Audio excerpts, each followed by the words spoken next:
Saudara-saudari yang terkasih, selamat pagi berkah dalam. Sudah kita memberi senyum hari ini, Senin 13 September 2021.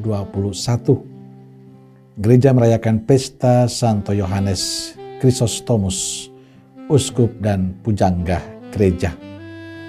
Mari kita awali permenungan kita hari ini dengan tanda kemenangan Kristus. Dalam nama Bapa dan Putra dan Roh Kudus. Amin. Permenungan kita diambil dari Injil Lukas bab 7 ayat 1 sampai 10. Saudaraku terkasih, Lukas dalam kisahnya hari ini menceritakan pada kita tentang sikap seorang perwira Romawi yang takut akan Allah dan sangat mengasihi orang-orang Yahudi. Ini dibuktikan dengan pengakuan orang tua-tua Yahudi. Sebab ia mengasihi bangsa kita dan dialah yang menanggung pembangunan rumah ibadat kita. Perwira ini sangat mengasihi hambanya yang sakit.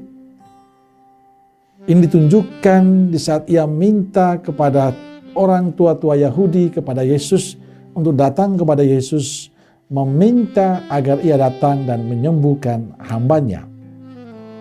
Lukas mengisahkan pada kita sikap perwira dalam Injil.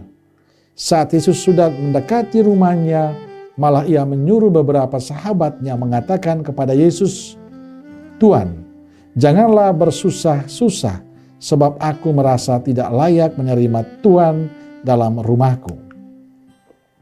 Tetapi katakanlah sepatah kata saja, maka hambaku akan sembuh." Ia merasa tidak layak Yesus datang ke rumahnya. Mungkin karena ia merasa berdosa atau tidak pantas. Terhadap sikap perwira tersebut, Yesus mengatakan hal menarik ini. "Aku berkata kepadamu, di Israel pun iman sebesar ini belum pernah kujumpai." Dan setelah orang-orang suruhan itu kembali ke rumah, mereka mendapati hamba yang sakit itu sudah sehat kembali.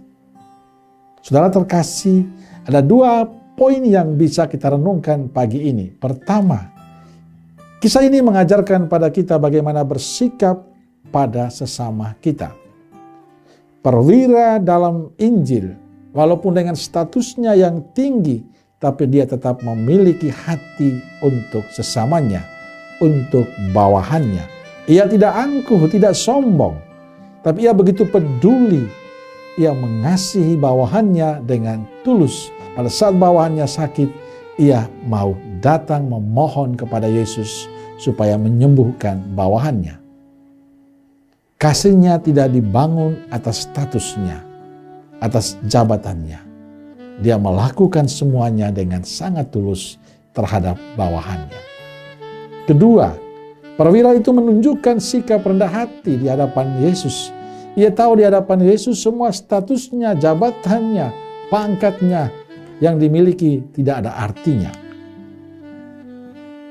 Bagi saya, perwira dalam kisah Injil memberi contoh untuk menjadi pribadi yang rendah hati. Mau status kita apapun dia, saya sebagai imam, biarawan, biarawati, atau Anda sebagai pejabat atau bos, dengan segala macam pangkat dan status sosial Anda, tapi di hadapan Tuhan kita semua sama. Karena itu yang paling penting tetap menjadi pribadi yang rendah hati. Pribadi yang peduli pada sesama yang lain. Perwira itu tetap merasa tidak lebih dari yang lain. Ia tetap menghormati Yesus dan mengasihi sesamanya dengan tulus. Lalu bagaimana dengan kita? Saudaraku terkasih, semoga Injil hari ini menginspirasi kita, agar dengan status apapun kita, dengan jabatan apapun kita, tetaplah menjadi pribadi yang rendah hati dan mau peduli dengan sesama kita yang lain.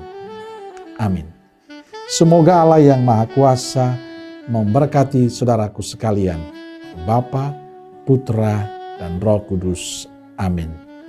Keluarga Kudus Nazaret, doakanlah kami. Amin. Berkah dalam.